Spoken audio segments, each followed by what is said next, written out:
So now I'm going to work on the focal point of my page. And for this page, I've decided that I want to do what I call a Raggedy Ann figure. People often panic when I say we're going to draw a figure to put on our page. Don't. It's very easy if you break it up into sections. But if you find you really can't do this, there are lots and lots of stamps out there that you could use. Diane Reevely does some fabulous ones. Dina Wakely, Jane Davenport, Fabulous Kay over at Indigo Blue. I'm sure you can find a stamp of a figure that you like, that you want to use on this page. For our Raggedy Anns, I start with just an elliptical shape, or if you like, a sideways oval. That's not a very oval, but you know, it'll do. From there, that's her head. I'm going to put her a little neck.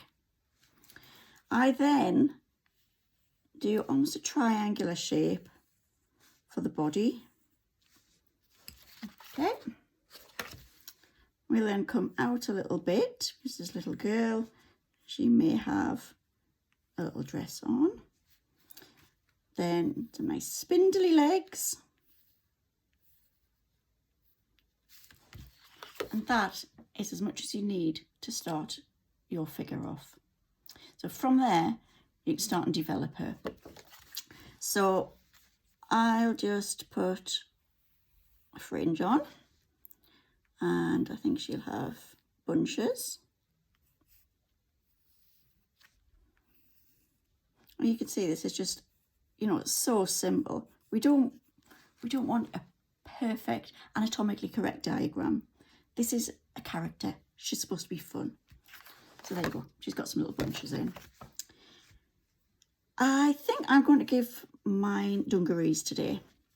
So if you've got shoulders coming along here, her dungaree straps would come down. So there we go. Just a couple of little rectangles for straps. She'd have the bib on her dungarees. And then they would come down towards her waist. We'll give her a little belt. And you could leave it like that and have kind of a pinafore dress.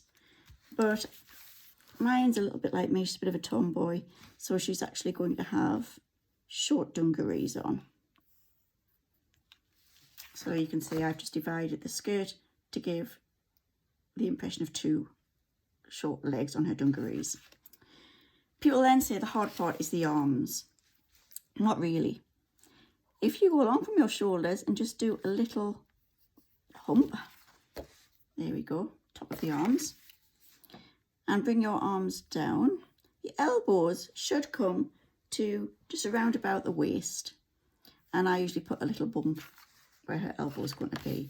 And then, because hands are difficult, we can cheat and we can actually put her hands in her pockets. So if I come down here to the other side of her arm, going off there, and we put a circle or a semicircle there, then we're going to have her little hands going into her pockets. And it saves you worrying about having to actually draw them. And we'll do the same on the other side. Got an arm coming down. And as you can see, I'm doing this in pencil, so I can rub things out if I need to, which I frequently need to.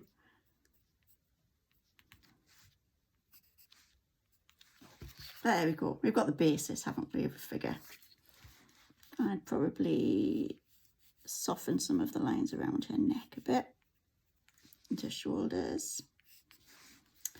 Her legs, I'm going to give her a little knobbly kneecap. And then I'm going to put some little shoes on, almost like a clown-shaped shoe. You can always put some socks on if you want to. And there you go. So all I'm going to do now is go around with my pencil, neaten this up, rub out any lines that I don't want on there. Give her a little face. And again, face, very simple. I want a nice big smile. So there we go, across. A little U shape for the nose. And a couple of little eyes. And how sweet is she? So I'm going to finish sketching this off, and then I'm going to come back and show you how I colour my figures. So I'm ready to add some colour now to my figure, and I've decided that I'm going to use my Dina Scribble sticks, and these are water soluble pigments. I absolutely love them to bits, use them loads. If you don't have these, you could colour this in with any pens you've got. You could even, use your oxides, press them on the mat, damp brush, pick the ink up and use those to paint. Doesn't matter what you use to colour your little figure in.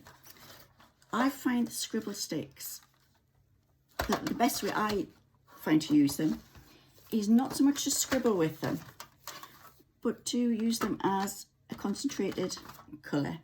So I pick my little stick up, take my paintbrush, dip it in water, and then I rub the paintbrush on the Scribble stick to pick up the pigment. Once I'm happy that I've got enough pigment on, then I can just go in and start painting. And you'll notice I'm not being neat with my painting. I quite like the scribbly effect and the slapdash effect of just popping the paint on. But also I'm going to cut this out. So if I go over the lines, it really doesn't matter. Okay, I'm not quite sure that's dark enough for her hair, so I might go in and pick a bit more pigment up. That's better. Yeah, so I'm going to carry on painting my little figure, and I'll come back to you once I'm done. So there we go. I've painted in my little figure. I then took my art journaling pen and simply went around her outline, added a few details such as pockets, and now I'm ready to fussy cut the figure out. Once that's done, we can stick it on our page. So there she is, all cut out, and all I need to do is decide whereabouts on my page I'm going to position my little figure before I get the glue out. So I'm simply applying some PVA glue to the underside of my figure, and then I'm ready to pop her onto my page.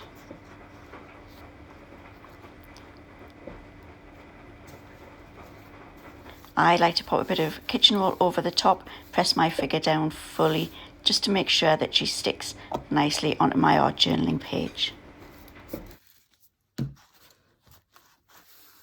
Once I've finished colouring my figure in, I've just cut some strips of stamping card, and I'm going to start writing my sentiment out using my good old trusty journal pen. Of course, if you don't want to do the writing, you could use alphabet stamps, you could use a saying. If you have a stamp with a saying on that you like, you could just use that. You could use stickers from things like Tim Holz's Big Chat. It's entirely up to you, but I just do like to do a little bit of handwriting. So I'll come back to you when I finish this off.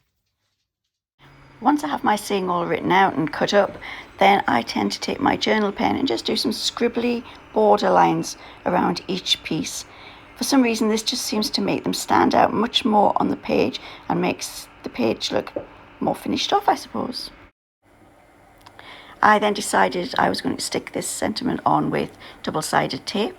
Of course, you could always use PVA glue, glue runner, whatever you're happiest using. So that's it. Once everything was stuck on the page, I decided all I needed to do was add a little border, grab my trusty art journaling pen and put very simple scribbled line borders all the way around my page, and that was it, finished. Hope you've enjoyed working with the Creative Chicken. Make sure you pop across to our website www.thecreativechicken.co.uk. See you again soon. Bye.